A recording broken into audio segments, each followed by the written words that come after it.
Bonjour, en ce quatrième dimanche du temps de Pâques, c'est le dimanche des vocations. Vocare, en latin, appeler. Alors, dans toute l'histoire biblique, il y a eu beaucoup d'appels. Il y a eu diverses réponses. Des réponses immédiates, des réponses différées, ou alors des réponses qui ont été négatives. Aujourd'hui, notre question est de dire comment est-ce que moi, je réponds à l'appel qui m'est fait. Mais je suis sûr que certaines personnes me disent, mais moi, je n'ai jamais vraiment ressenti d'appel de la part du Seigneur. Et c'est une question aujourd'hui qui doit nous interpeller. À quel moment j'ai ressenti l'appel de Dieu dans ma vie? Est-ce que je l'ai vécu? Est-ce qu'on me l'a révélé? Est-ce que je l'ai ignoré? Ou est-ce que pour le moment, je ne l'ai jamais vraiment identifié? Dans les trois textes que nous vivons et que nous écoutons aujourd'hui, il y a tout d'abord les actes des apôtres. Il est bien loin le Pierre qui avait renié 3 fois le Christ. Cette fois-ci, c'est un Pierre animé par l'Esprit Saint, rempli, gonflé par l'Esprit Saint, qui prend la parole, qui se défend, parce que bien sûr, les accusations continuent. On a guéri un infirme. Mais à quel titre? Alors, très clairement, Pierre va se défendre et va argumenter en disant que cet infirme a été guéri par le nom de Jésus.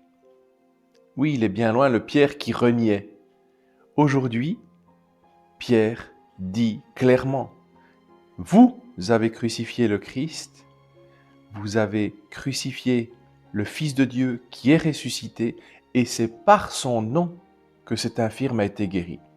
Pierre aurait pu biaiser, parce qu'évidemment, toute l'accusation qui avait été proférée contre Jésus à son époque est maintenant déversée sur Pierre, qui continue sa mission. Et donc tous les prophètes, tous les apôtres, tous les disciples ont chaque fois vécu cette suspicion, cette culpabilisation. Mais Pierre, rempli de l'Esprit Saint, cette fois-ci, ne renie pas.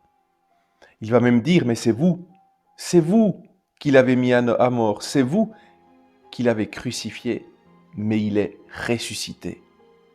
Dans le fond, la vocation, c'est déjà celui qui dit avec une permanence les choses. Et ça, c'est un premier signe de la personne, je pense, qui est appelée. Elle montre cette fameuse direction, la direction du salut. Dans la deuxième lecture, la première lettre de Saint Jean nous parle de ce Dieu qui nous aime infiniment. Un Dieu qui veut tout pour nous, mais que l'on n'a pas vraiment compris. Parce qu'à toutes les époques, l'image de Dieu a été biaisée. Encore aujourd'hui, il faut avouer que ça ne passe pas toujours de dire que l'homme est créé à l'image de Dieu, mais c'est plutôt l'inverse.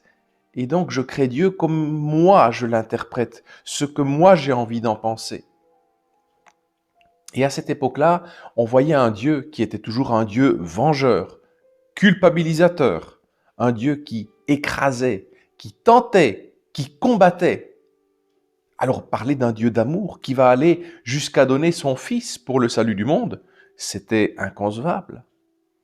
Et donc, le moment où on pourra véritablement connaître ce Dieu d'amour, c'est le moment où on vivra, comme le dira saint Paul, cet amour entre nous, indéfectible. Voyez comme il s'aime, voyez comme il s'aime.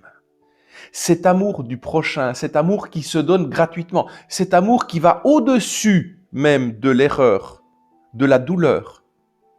Soyons clairs, aujourd'hui, nous sommes appelés à essayer d'aller par-dessus l'erreur. C'est ce qu'il y a de plus difficile dans la vie d'un chrétien, de pardonner.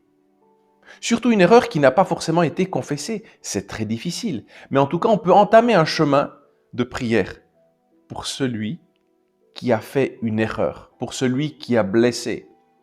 Il y a ceux aussi qui continuent de blesser, ou qui continuent d'assumer ou de légitimer leurs erreurs, et là c'est de plus en plus difficile de pardonner.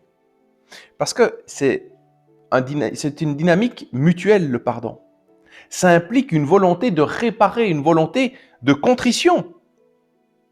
Mais si on révèle à quelqu'un son erreur et qu'il continue, c'est très difficile. C'est un chemin très dur que de prier, ne serait-ce que de prier pour celui qui fait le mal. Et puis on a une magnifique image dans notre évangile du bon pasteur. C'est quoi un bon pasteur? Jésus prend l'exemple de ce pasteur qui guide ses brebis.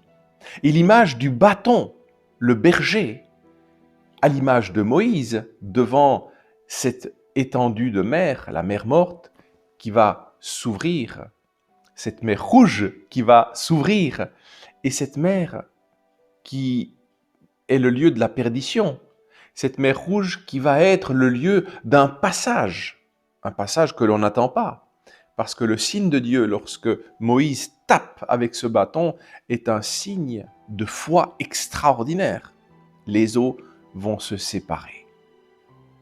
Le bon pasteur est celui qui, même en se retrouvant devant une impossibilité, va garder son bâton en main.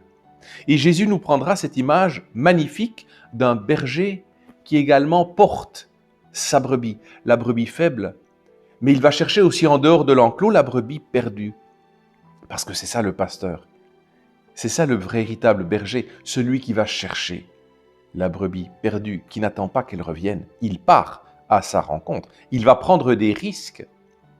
Et puis on nous parle aussi du faux pasteur, celui qui se travestit, celui qui, lorsque le loup arrive, va quitter son troupeau. Alors que la permanence du bon pasteur, c'est celui qui donne une direction, qui porte le bâton et qui protège.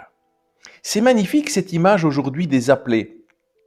On prie pour les pasteurs de l'Église, tout spécialement le pape, les évêques et les prêtres, qui ont eux charge d'âme, qui ont eux cette tâche de gouvernement, d'enseignement et de sanctification. Un magnifique geste que de continuer à être les guides avec ce bâton de berger qui continue de montrer la direction. Ils peuvent être identifiés à ceux qui guident une communauté. La charge d'âme du curé, la cura animarum. C'est pas pour rien que c'est le dernier examen que nous passons au séminaire. Parce qu'il y a toutes les études académiques qui sont vécues à l'université pour un prêtre, mais il y a toutes les études, toute la formation au séminaire. Et je dirais même, elle est plus importante que l'étude académique. Et c'est là où le prêtre apprend à devenir pasteur. Il apprend à vivre et à donner la direction pour sa communauté, à être un repère, à être celui qui va continuer de montrer le nord dans une société qui parfois, souvent, est déboussolée. Lui va continuer à montrer le nord. Le nord, c'est Jésus qui est le chemin, la vérité et la vie. Alors aujourd'hui, prions pour les saintes vocations.